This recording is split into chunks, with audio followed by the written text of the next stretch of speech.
Welcome. How about we take a trip down memory lane? The Chicago World's Fair was in 1893. Some of the coolest stuff was going on during the fair. Like the new cultures, food, and all the music and dancing. Not only were there museums and lots of different important buildings, but there was also the ice railway. The ice railway? Sounds interesting. Let's dig deeper. Did you know that the ice railway was originally going to be a way to get from the south end of the horticulture building to the north end of the liberal arts building? It ended up becoming the first roller coaster made. The mastermind behind it all was Thomas L. Rankin. Thomas L. Rankin was born in 1839 in Ripley, Ohio. He had 4 children, 2 of whom were unidentified. When Rankin was designing the railway, he was thinking of this as a means of transportation to get to places faster. The first thing Rankin did was sign a contract with John C. de la Vergne for a piece of land 60 by 400 feet. A lot of time and effort went into making the ice railway. Who were the people behind it? Many people worked on the ice railway. It took a lot of research. They tested out different options for the ice and snow to see which one was the best. The people behind this were not only Thomas L. Rankin, but also John C. de la Vergne, who owned a refrigerating company. De la Vergne's refrigerating company is the only one who researched different ways to keep the ice railway up and running. De la Vergne's refrigerating company is the only one who researched different ways to keep the ice railway up and running. The company made tubes that connected to the railway, and they emitted freezing ammonia gas turned into snow, and when compacted, it crystallized into making ice. They also built 2 cables that connect 2 trains of 4 bobsleds. 6 people fit in each sled. The cables drew the train all the way from the highest point and then released them.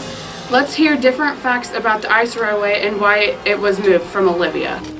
Did you know that when they tested the ice railway to make sure it was safe, it didn't go as planned? They first tested it before the Chicago World's Fair opening day, and a bolt broke on the trains and a car slid off the track, killing 1 person and injuring 5 others, but it never injured anyone during the fair. Did you have to pay to ride the ice railway? Yes. You bought a ticket for 10 cents and it got you 2 rides. On both ends of the railway, there were concessions and restaurants. One of the bigger rides, being the Ferris wheel, took away a lot of the spotlight from the ice railway, even though many more people went on the Ferris wheel. The ice railway was still a big hit. The ice railway was moved at the end of the Chicago World's Fair to Coney Island in Brooklyn, New York. They tried to keep the railway up and running, but they placed it in direct sunlight and didn't keep it in good shape, causing it to be broken down and no longer a thing. Cheyanna, is this the reason we have roller coasters today? Yes, the ice railway is one of the many reasons we have roller coasters today. It gave engineers ideas on how a roller coaster should look and work. Thousands of people visited the ice railway every day. It was their first taste of a roller coaster.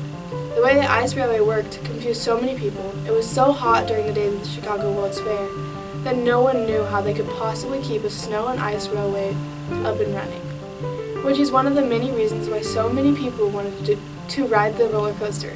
The ice railway was considered the father of American roller coaster. There were people who tried to copy the ice railway but failed. Thomas L. Rankin and many others forced themselves to the future. I'm thankful that Rankin made the design to the ice railway, because without that, there's a good chance we wouldn't have discovered roller coasters until recently. The ice railway was built originally as a means of transportation, but now is one of the main reasons we have such thrilling rides as we do today.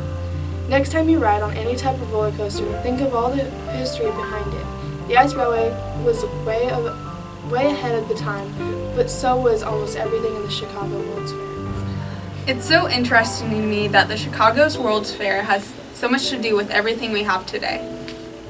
Not only were there rides, food, and music, but there's also many important buildings and movements happening during this time. The Chicago World's Fair was a really good way to bring attention to something you felt really strongly about. Something you touch every day is because of something made or invented at the Chicago World's Fair. Thank you for listening.